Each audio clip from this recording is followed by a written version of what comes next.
Hola, soy Tomás Cortés. Recuerda que en HRpreneur vamos a hablar de emprendimiento, cultura, diversidad, transformación digital, innovación, agilidad y todo aquello que está revolucionando las áreas de capital humano y en consecuencia a las organizaciones.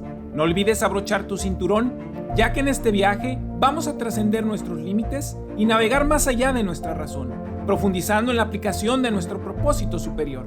Esperamos que este episodio te ayude para seguir generando grandes ideas y bienestar para todos los que te rodean. ¡Arrancamos! Hoy en HRpreneur tengo el honor de presentar a uno de los pensadores más influyentes en el mundo del talento y los recursos humanos, el Dr. Stephen Hahn. Reconocido a nivel internacional, el Dr. Hahn ha colaborado con miles de organizaciones en todo el mundo para construir entornos de trabajo más ágiles, equitativos, productivos y centrados en las personas.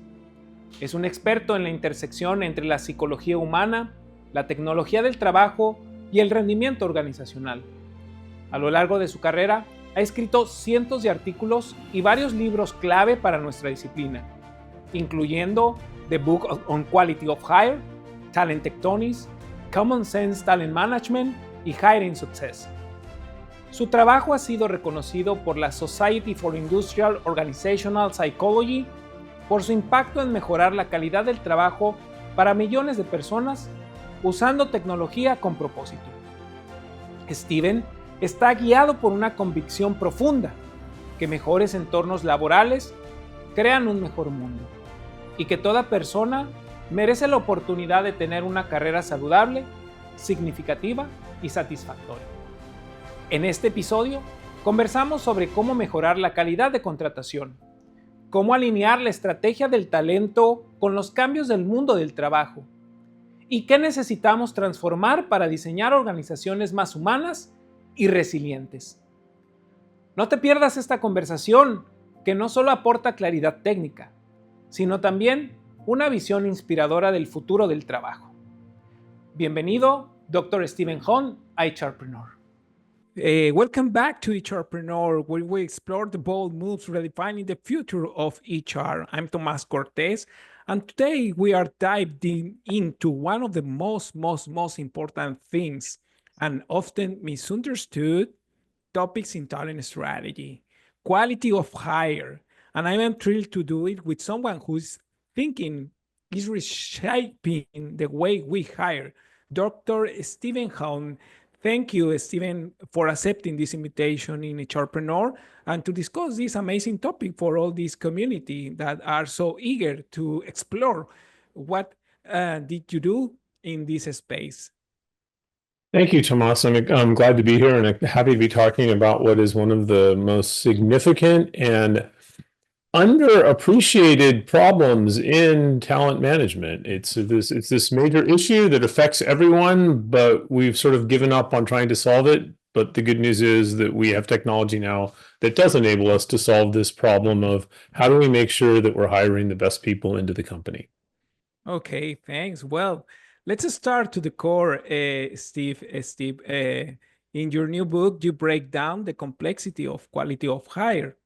For leaders who are still measuring hiring success by time to fill or cost per hire, what do you say is missing from their talent strategy? It's basically post-hire data. If you look at the reason we hire people is not to have resumes that match job descriptions or not to pass the interviews. That's not the goal. The goal is to hire people that are successful in contributing to the organization after they have been hired. But historically, companies have not had good access to post-hire data. So even right now, when you look at all of these artificial intelligence, machine learning tools that are very impressive that are being created to improve hiring, almost all of them are trained on pre-hire data. Like, we're going to help you, say, hire people faster and match people. But there's nothing good about making bad hires quickly. And that's really what, quality of hire data is really about measuring the value of employees after they move into new roles. And then we will get into more how you do that, but that's fundamentally what it's about. And what's amazing is that companies don't do it. That's the weird thing, because Mm. it's the most important decision a company ever makes is the decision to hire people. Yet if you ask Oh. companies, how do you know you're actually hiring the best people? Almost none of them have good data on it.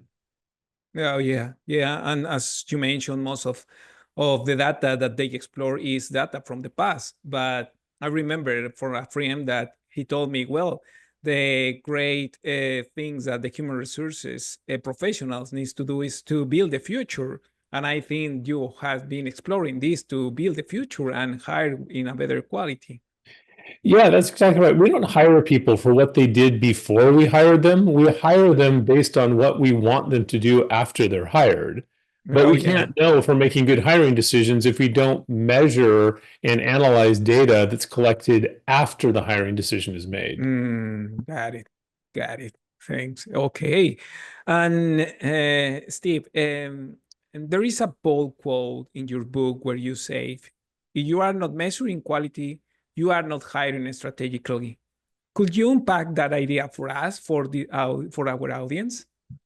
Yeah, is if you're not systematically measuring the quality of hire, that is, how do employees perform after they've started the new role? You know, not only do they stay, but are they effective in the role? Are they going on to do the things that you want employees to do once you hire them into the organization? You really don't know if you're optimizing the hiring process. You may have some intuitive sense of, yeah, I think we're doing a good job, but you actually don't know, and you don't really have any way to compare it. You don't know how you could improve it and make it more effective because you need data to do that. It's a little bit like the way we do hiring is a little bit like it'd be like training for a sport to say, okay, we want to be a really good football team. So we're going to do a lot of Mm, training and practice and everything, but we're not going to measure the score of the games we play. It's mm, like, are you a better team? Well, you don't know. Maybe in the case of football, it's fun to practice, perhaps, but in the case of hiring, it's not even fun. It's just we spend a lot of time bringing people in, and we never know if we're actually doing it really well. We can say we're getting people into the organization, but are we getting the best people in the most optimal way? We just simply don't know. yeah. Thanks. Okay, got it. And And Steve, you have long championed a human-centered approach to talent, yet your book emphasizes analytics, AI, and feedback loops. How do you reconcile the human and the algorithm in hiring decisions today? Well, it's really easy, actually. There's nothing good about putting a person into a job that they are ill-suited to perform. Nothing good comes Mm, from making bad hiring decisions. It's not good for companies, but it's not good for employees either. And because it's really about one specific decision, it really lends itself to using data to improve the quality of that decision. How can we make sure that we are sourcing people from the right places, that we are selecting them in the right way, that we are onboarding them into the company the right way to make them successful? Because that's ultimately what this is about. It's about setting people up for success. And the best yeah. way to do that is through the use of data to understand whether or not we're doing that well. So I definitely see these things very connected. We cannot ensure the best possible hiring decisions for people if we don't use data. And the good news is we have a lot of data. The problem is historically we just haven't used it. Yeah, yeah. Especially here in, we have different level of maturity through different countries. You are based in United States, and maybe the maturity in which people are analyzing data, it's the level of maturity is higher than in Mexico. But ha- uh, before to jump into the other questions, what do you think about the level of maturity? Do you think that is a cultural problem or between countries that we don't use to analyze data? I don't think it's a cultural problem. I think you have it really is a company problem. Some companies are more analytically oriented than others. I Mm, don't think that really depends on the country so much as the company is the issue. And I think what has changed is data is a lot more available now than it used to be. So it used to be, I think you're mm, right. If I went back when I started my career, I think that in Mexico, some of the access to technology was less than it was now because of back then everything was on premise. But in a world where we have cloud technology, it's really accessible to everyone. far more than it used to be. And Got with it. that, technology becomes data. So I think as far as the difference between different countries, there's obviously legal things that make a difference, but the ability to use data to improve hiring decisions, I don't think there's anything that would make a company in one country more or less successful than a company in another country. The data's there. It's just about using it. Got it. Okay, got it. At Entrepreneur, we often ask, what are you solving for? When you think about quality of hire, what should organizations really be solving for? Productivity, culture fit, retention? What, what could be? It depends on the job and the company. And this is one of the things that the book that I wrote that led this one. I'm going to shameless plug. Here it is. It's very short, this book, very to the point. No, yeah. No, yeah. But the reason that Yeah, we wrote and I it have is my copy. awesome. The reason kind of we really wrote this book was to define some of these questions in more detail. When it looks at quality of hire, it's how you define it is going to be different based on the job. It's going to be different based on the company, but it really comes down to certain dimensions. I often use the analogy that when you ask somebody about quality of hire, it's like asking somebody if they had a good meal last night. You know, if I asked you, hey, did you have a good meal? I'll actually ask you that question very quickly. Last night, did you have a good meal last night? Oh, yeah, Dinner? I have. Yes, I do. Yeah. Yeah, yeah, So I it's really do. easy to kind of answer that. But then you ask, why was it good? Was the food really good? Was it expensive? What was it that made it good? I think that the experience to share that food with my family, that maybe instead more the food is the experience that I share these moments with my family, made me that food was Yeah. very good. So the food, but also Yeah. there's different dimensions. Part of it is the company and who I was with when I had the food. If it's a restaurant, the price is going to affect it. There's lots of things that go into whether or not a meal was good. And the other thing about it is if anyone gets really bad, it doesn't matter the other things. It doesn't matter how good the food is, for example, if the service in a restaurant is terrible, right? So there's different dimensions or aspects. Quality of hire is the same thing. It's pretty easy. You can ask somebody, was that a good quality of hire? And I want to stress too, quality of hire is not about manager surveys. I mean, you can ask managers, I think that's part of it, but asking a manager if the decision they made to hire someone is a good one is kind of like, asking them if they Yeah. did a good job. But when you ask those a company what makes a good quality of hire, people can kind of say, well, that was a great hire or a bad hire. But if you start to ask them why, it's really four things that companies look at. One is retention.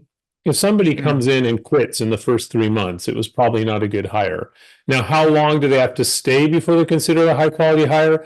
That depends on the job. For some jobs, it's 3 months. For like some retail service jobs, for other jobs, it's 3 or 4 years for like engineering jobs where there's a long training ramp up.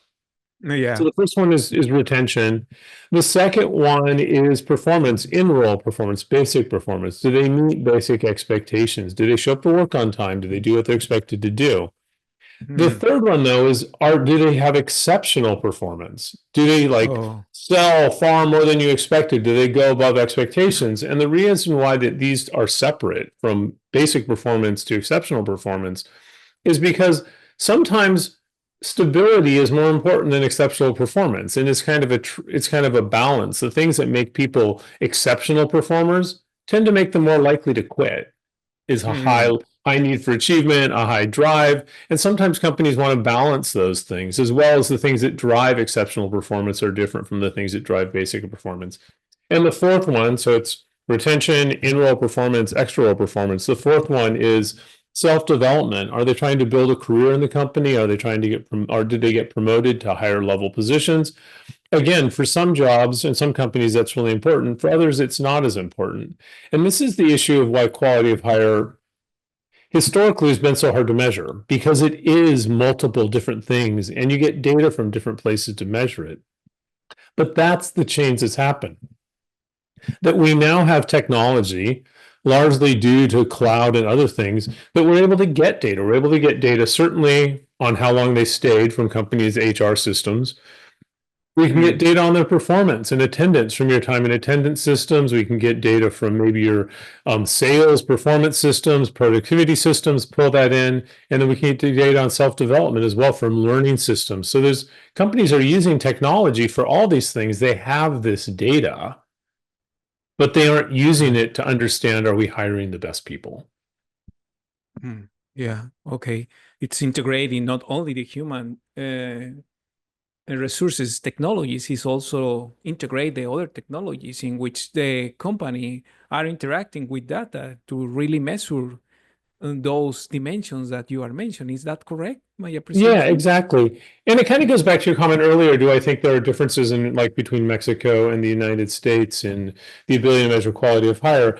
It wouldn't be based on the country. It would be based on how much your company uses technology. If you have a company that Mm, doesn't use any technology at all, yeah, it would be really hard yeah. to measure quality of hire.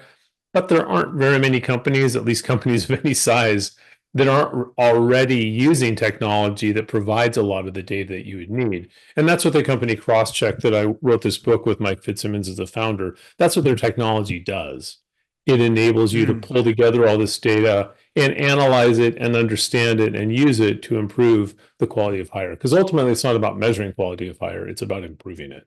mm, got it. That made me sense when I think in some of my experience in the job is, for example, the sales department is using Salesforce to measuring all the efforts or the performance or the say Mm. of the different the people that are in the field trying to achieve the goals. But in the other hand, we are measuring the performance in our systems in human resources to interact. But sometimes we only in Mexico, like CHRO or talent management, only so focus in getting data from the performance from the HR technologies, and we forgot to extract data from the other systems in the where people execute the activities.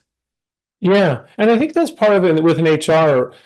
Historically, companies have looked at quality of hire, but historically it was really hard to measure. It was really hard to get this data. Yeah. Those barriers are down. It is amazing the technologies that are available for data integration. So it's not just about, do we have Salesforce? Do we have Workday, SAP SuccessFactors technology? Do we have the data available?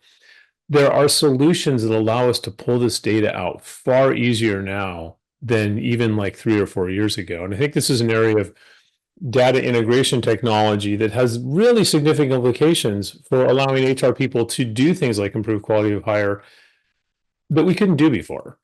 And so that's Mm, why it's sort of important to look at that technology. I often say that our understanding and awareness of technology enables or limits our imagination of how we can practice human resources. And this technology has moved so fast that it's suffice to say, if you haven't looked at quality of hire in the last 3 months, there's stuff you can do now that you couldn't have done 6 months ago.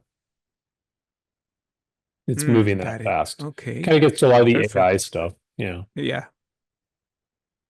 Yeah, definitely. And you mentioned cross-check, and I have a question relating with cross-check. Mhm. How do you see platforms like cross-check or AI-powered hiring tools more broadly changing the game for HR leaders who want to move from intuition to evidence? It enables HR to be much more strategic. So we know, like if you can ask any business leader, if you're an HR leader and you go into the CEO of your company and say, how important is it that we bring the right people into this organization? They're going to say, It's, it's absolutely critical. They may say it's the most important thing HR can do, right? Because it's mm, the hiring decision is the most important decision you ever make about an employee. Every other decision you make about an employee is a consequence of that first decision to hire them. And yeah. so, but historically, HR had a lot of tools to increase how quickly we hire people, but we didn't really have tools to go back and understand, are we making good hires? And I think that's actually one of the challenges to an HR organization is to look at your senior leaders and actually tell them, I can tell you how fast we're hiring people. I can tell you how much money we're spending on people, But if we don't have quality of hire technology, I cannot tell you if we're hiring the best people, nor can I tell you if we're hiring people in the most efficient, effective ways. And some of the examples, like, I'll just give a couple examples of where companies have used HR data, and it's changed the way, or rather, used quality of hire data, and it's changed the way HR is seen. One example is there was a company that had a practice and a belief that we should only hire engineers from these universities, these certain named universities, and they didn't really hire from other universities. And they went in and looked at quality of hire data and looked at people who had come because they didn't hire only from there, but they favored certain universities. And they found that actually some of their best hires came from lesser known universities, but they performed at a higher level and they cost a lot less. And it was overcoming sort of biases in the leadership that, oh, we only can get people from these places, right? And the HR leaders, by using quality of hire data, were saying, look, we're spending a lot more money and we're not getting better people. We should really refocus our efforts and maybe, broaden the sources where we're hiring from. That's an example, a significant change. I've seen also companies where there were leaders that had certain beliefs of selection tests that we should use. Oh, we need people to score high. This is actually a company for years had used an intelligence test for hiring. They're like, we need people at the top of this intelligence test. When they actually started measuring quality of hire data, they found that actually it was negatively predicting performance. Now it's complicated because I think part of it is they didn't see people that scored really, really poorly on it. But the point is they were overemphasizing certain things. We've had companies go in and realize that when they looked at quality of hire data, they looked at turnover was being driven heavily by the onboarding process, and they were losing a lot of people because certain managers who weren't bad managers, they were just terrible at welcoming new people into the company, and other managers are really good at it. They actually just changed the process where they onboarded employees. And again, when you look at the cost impacts of when you do things like improve performance of people by hiring better people, decrease how much you have to pay people to get them into the company, or reduce turnover, the financial impacts are huge, not to mention the intangible impacts of, nothing good comes from hiring somebody into the company who quits or doesn't do a good job. It's not good for them. It's not good for the people that work with them. And I think when HR is able to have these sorts of conversations, it changes the whole way HR is thought of, as opposed to sort of process order takers to people that actually are part of building a strong workforce. Yeah, definitely. Definitely. That is a game changer into the HR field. To get that quality of hiring and bring people that perform faster and better into the companies. As you mentioned, is if we don't do that, well, the candidates lose and the company lose because nobody get benefits from that actions. And it is there is some, I want to say, courage in HR of standing up and saying, look, when the CEO is talking to the CFO, the CFO says, hey, we should invest our money this way or do this to avoid taxes. The CEO doesn't say, I know more about how to manage money than you do, right? They respect the CFO's expertise. Yeah. Well, HR needs to be the same way on things like hiring and being willing and push back, but also have the data to back it up that, hey, I actually know how to hire people better than you. The challenge is you always have leaders that are like, well, I know people. And you're like, no, there's an expertise to this in terms of how we source candidates, how we select candidates, how we onboard them, and being able to show to the business that HR really are experts in people, just like the finance experts in money. Yeah, definitely. Makes sense. Totally makes sense, Steve. And with that on mind, with all these HR tech, what ethical pitfalls should HR teams watch for as they implement predictive models to evaluate candidates? Well, again, I think you need quality of hire because it's really easy to screen people out. The challenge is, are you screening the right people out with these trainings, and or even worse, hiring the wrong people in? And you can't really know without quality of hire. So I'd say quality of hire data is the most important thing to make sure that we're implementing these staffing technologies in a way that is both ethical and fair, but also effective for the business. And the biggest pitfall, I would say, is when you start to automate staffing, which we need to do. There's some, it makes tons of sense. You can automate mistakes really quickly. You can start doing bad things at scale. And that is probably the biggest concern that I would have when you're looking at these companies that are bringing, AI technologies to screen candidates or whatever. How making sure, are you screening the right candidates? Yeah, got it. Yeah, because some here in Mexico, there are a lot of people that wants to be more productive into the screening candidates, because most of the systems that we have here, well, don't rank the candidates faster, and well, it's a time consuming for the recruiters or the HR professionals.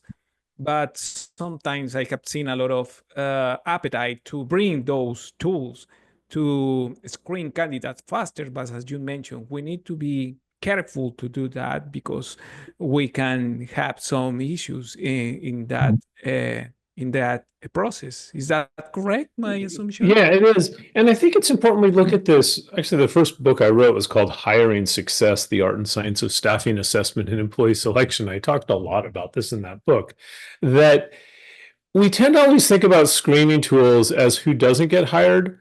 But if they're really effective, they also create opportunities for people. They get people hired who would not have been hired otherwise, that are really good fits for the job.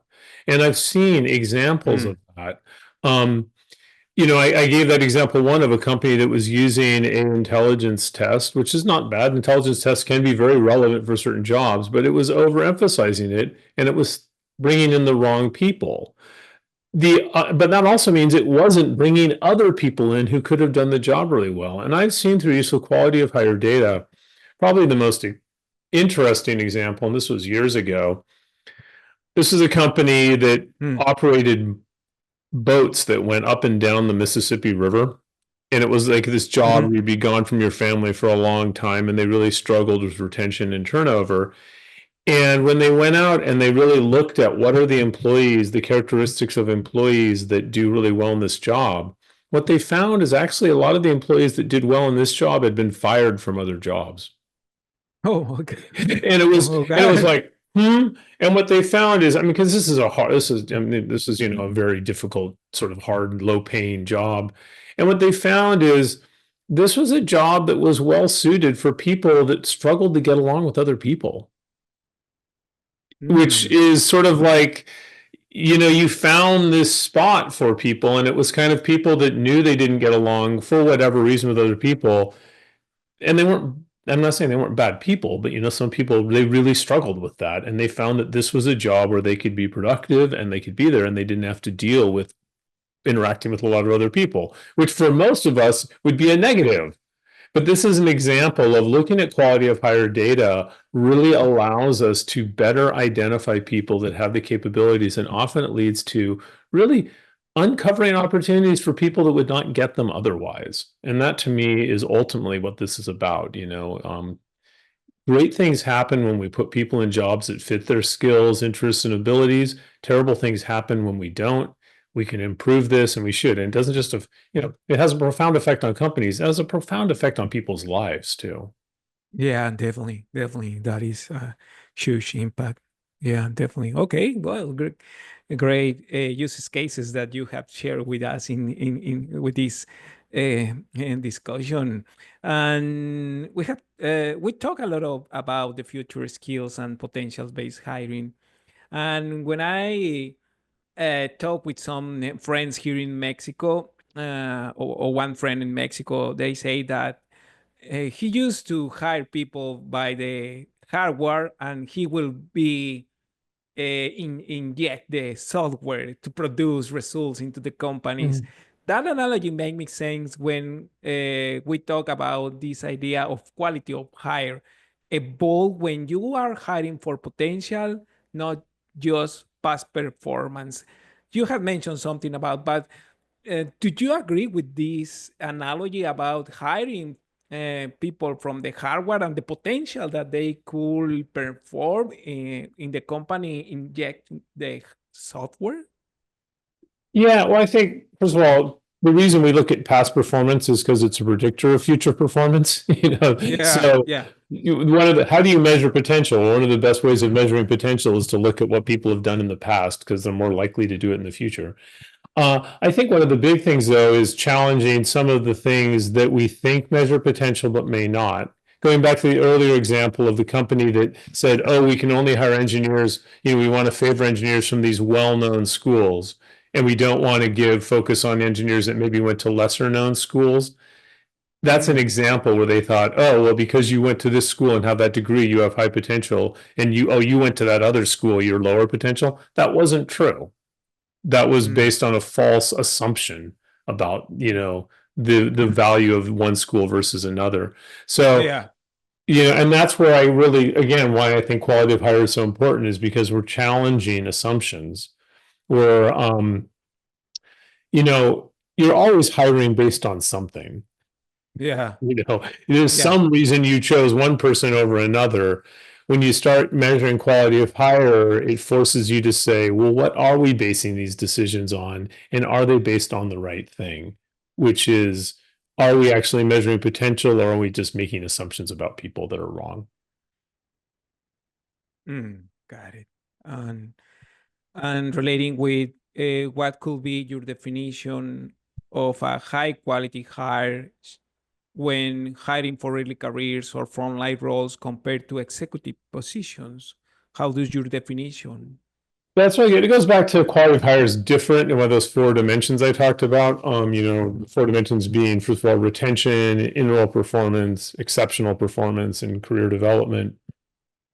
When you're looking for a lot of frontline roles, especially operational roles, the big things we emphasize are in-role performance and sort of meeting the performance expectations. So for a lot of manufacturing jobs, for example, it's like, hey, we want somebody who shows up, sticks around, does a good job. We're not necessarily looking for them to have exceptional performance or go on to develop to other careers. I mean, some companies are, some aren't. When you get into more professional or executive positions, you tend to put more emphasis on we are looking for exceptional performance. We are looking for a person that has a strong self-development drive. It changes. The ability to measure quality of hire changes based on these jobs. When you have jobs where you hire lots of people, like frontline operational Yeah. roles, you have more Yeah. data. And when you have more data, you can do more sophisticated statistical analysis with that data to understand how to improve quality of hire. When you're only hiring 3 or 4 people a year for some senior level role, how you evaluate quality of hire is a little more qualitative and less based on data because you just don't have as much data. It is still really useful to think about what is it we're looking for, what's more important there, a high level of performance or ability to develop other people. It's important to look at those things, but how you actually measure and manage it changes mainly because you have less data. No, definitely. Definitely. Definitely. You have worked with hundreds of organizations, Steve, and what do the most progressive companies get right when it comes to defining and measuring quality? Could you give us an example for our audience? Yeah, the biggest difference is they view quality of hire as a big source of variability in the performance of the organization that they can control and improve.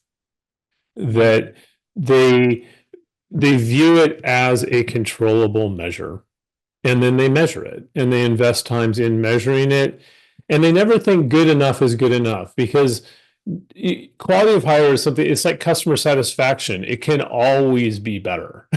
Oh, And small incremental value, even when you get really good at it, making it a little better is like tremendous.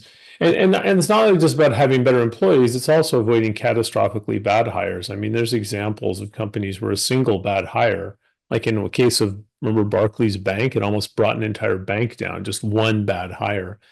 The other thing I would sort of go on this. So that's the main thing they focus on. I will share one thing too, why aside from just quality of hire being something every company should focus on, another thing that's happening, and this is due to AI, is there are a lot of fraudulent candidates. Companies, people are using technology, not just, it's not candidates just, hey, trying to make myself look good by using ChatGPT to help me write a resume, but we're getting into companies actually creating fraudulent candidates to try to get into the organization to access and steal from companies. That's happening a lot more than it used to because of technology. So that's another risk of quality of hire. But I think I'm just sort of sharing that because this has always been a big issue. But when I look at the companies that do it best, they take it seriously. They view hiring as a really critical decision and one that can be controlled and improved through the use of data. Oh, got it. And maybe some of the questions I came across when you are talking about all these topics, I came across with one of the questions that an executive here in Latam asked me, that quality of hire, you mentioned that the time that the people who stay in the position, but sometimes they say, well, I expect that they make a long career in the company. That will be a quality of hire when the TA department bring that person into the company. But with all these things that we are living into the market with the generations, how could be, or that those hypotheses could continue be true, relating on if we are expecting that someone stay long term into the company, or we need to dive into in a specific industry or company about the quality of hire. Yeah, well, it goes back to defining what is it you're trying to hire for, because kind of going why we have tenure is one thing that needs to be measured separately from high performance, like exceptional performance. The things that make people high performers make them more likely to leave a company. And so a company needs to kind of look at that. Also, how long do you expect people to stay? Like a really good example, I've worked with companies that have very strong promote from within policies to the point that they will only fill certain roles by hiring from within. So in those companies, they put a lot of focus on hiring people that have a high degree of self-development and career development. Other companies, that's not as important for. And I think that's really kind of it's a very interesting strategic question to talk about what we're hiring for. I do think, to the point that you said about the economy, that this idea that we're going to hire people that are going to stay in the company for like decades, that's not likely. I think you're kind of trying to fight the tide, as it were. You're trying to go against the way the world is going. I always tell companies the problem is not turnover. The problem is unmanaged, unplanned turnover. And every single person you hire is going to leave at some point. Sure as death and taxes, right? But the question is, are they leaving at a time where we feel, hey, this was a good hire? And I'll share a really interesting story on this. One company I know, this was a professional services company, and they had a motto of promote from within, but it was like a pyramid structure where very few people in this company were going to be partners in the company. And so they would hire people in, they would train them, they would make money off of them as consultants, but they expected them to leave after about 6 or 7 years because most of them aren't going to make it up to partner. And then often those people that left often became clients of the consulting company. And this is a pretty common model in a lot of professional services companies. They were having this issue where people were coming in and they were leaving after about 2 to 3 years. And the problem with this company is they didn't really make money on these people until like years 3 through 6. That's when they had skilled them up, give them enough training, and that's when they made the most margin off of the consulting for them. And one of the partners was like, well, don't they know they should wait longer? It's better for their career. And they actually used data, quality of hire data, to go in and look at when people left, but then they contacted people after they left and they asked them, how has your career progressed since you left? Like, how much more money did you make, and how much more money have you made every year since you left? And what they found is people that had left like after 3 years, their salary, and I'm making these numbers up, but they're just in somewhere in this. Like, for example, people left after 3 years, their salary might have gone up by 10%, and it had increased by 3% every year since then. People that Mm. left after 6 years, their salary went up by 20% and increased 5% every year since then. And again, I'm making those numbers up, but there was a difference like Yeah. that. So what they actually did in their onboarding to employees is they shared all this data with them, this quality of hire data. And then they told them, we don't expect you to be here. Most of you are not going to be here for your whole career, but there is an optimal time to quit this company. Oh, And they yeah. told them when they should quit. And sure enough, their retention shot up from 3 years to 5.5 years. Uh, yeah, But definitely. so to your point about that, I kind of share that story because it gets your friend's comment about, well, we want to hire people to be here forever. It's like, no, you don't want everyone to be here forever. You want people to be here long enough to add value and to leave in a way that's non-disruptive. That's the goal. Mm, got it. Yeah, that is a Yeah. perfect reflection. Yeah, to answer this question for the people that ask about that. Okay. Steve, I would love to go to continue discussing more topics with you, but we know that we have a limit time, and but we are expecting that in the future we could continue discussing more topics relating with all these books that you have written in the past, like Talent Tectonics, Common Sense.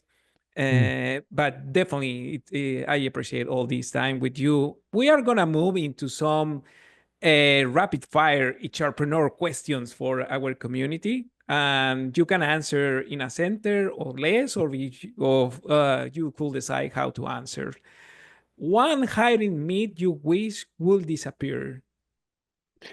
That people don't need to be trained on how to do hiring, that we let managers hire without really rigorous training on how to do it. That's, to me, that's like letting somebody drive a forklift without training. You might pull it off, but you could really hurt people. Okay, yeah. Okay, perfect. Good, good, good. The biggest blind spot most CHROs have about the recruiting function. They don't have quality of hire data. The whole thing we've been talking about. If you don't measure post-hire outcomes, you don't truly know if you have an effective hiring process. You're just guessing. You Got you it. might know that it's not totally screwed up, but you don't know if it's really running well. Got it. Perfect. You for our CHROs that have listened, please listen this and put and get that advice in your function. One bold prediction about the future of hiring, because as we have seen, every 6 months or every 3 months, hiring processes is changing. But I may sound like a stuck record, but quality of hire data will be instrumental to workforce management as employee engagement is now to talent management. Mm, That quality of hire, as we're using these more sophisticated machine learning tools that are trained on data to improve hiring, what data are you training them on? If you're not training them on quality of hire data, you're not training them on the right data. So I think quality of hire data is going to be incredibly important. And I think, when I started my career, companies didn't measure employee engagement. And early in my life, companies didn't even measure customer satisfaction. Now, employee engagement and customer satisfaction are board level metrics. Quality of hire will be a board level metric now that we mm. have the ability to effectively measure it. Got it. And before to go to the last rapid fire question of each entrepreneur, I want to ask you, with all these worries, would you think that artificial intelligence will take over the activities that the human resources are performing right now, or what is your point of view in this topic? It's a hot topic that everyone is asking.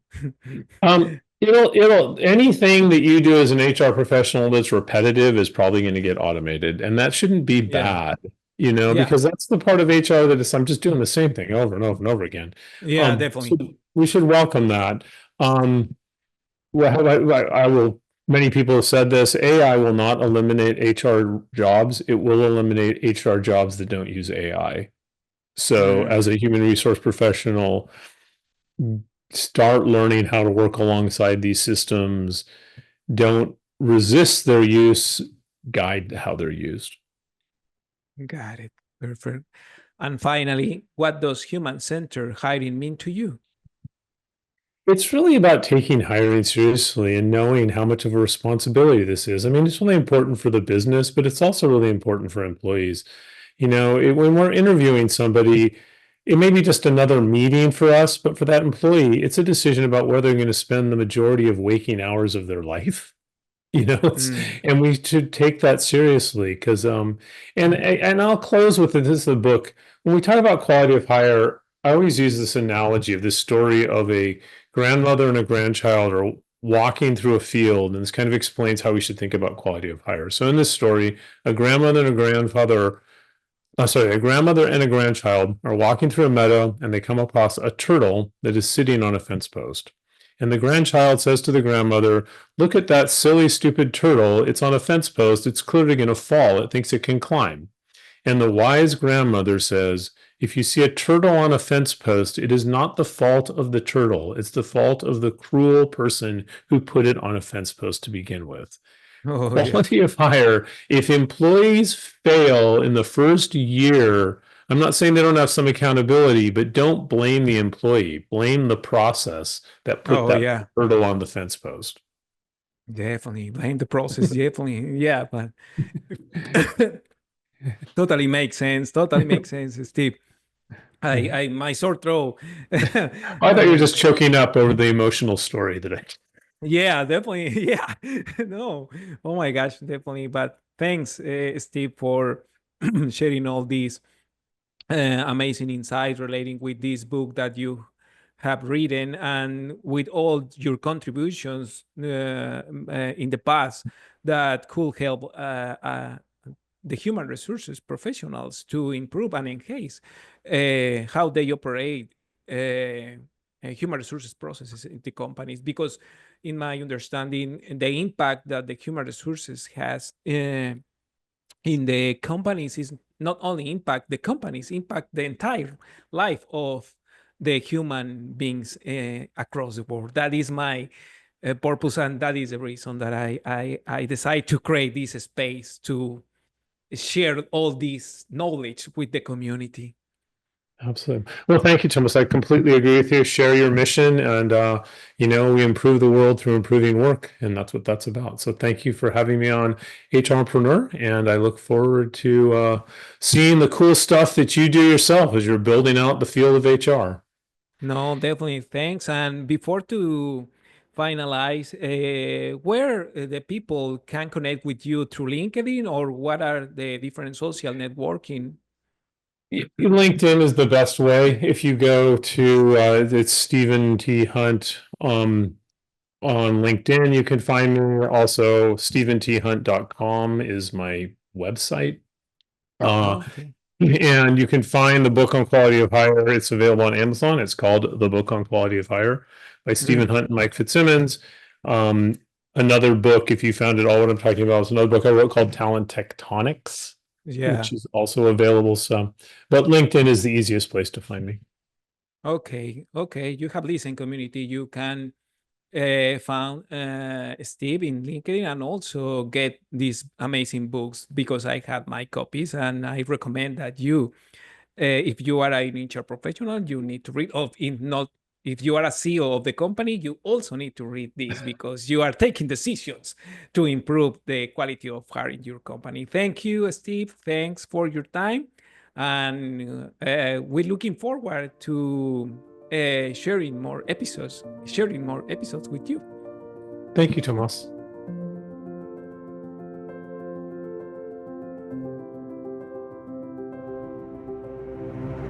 Recuerda conectar conmigo en LinkedIn como Tomás Cortés y en Instagram como Tomás H. Cortés. Y cuéntame qué temas te gustaría abordemos en las siguientes semanas. Queremos que HRpreneur sea una comunidad donde puedas aprender a humanizar las acciones de emprendimiento y a la vez romper con el status quo. Ayúdanos a cumplir este propósito y, para poder llegar a más personas, invita a tus amigos para que nos escuchen y nos sigan. Y sobre todo, no olvides dejarnos una reseña desde cualquier plataforma donde nos estés siguiendo para que continuemos creciendo como comunidad. Muchas gracias y nos escuchamos en nuestro próximo capítulo para seguir con nuestra evolución.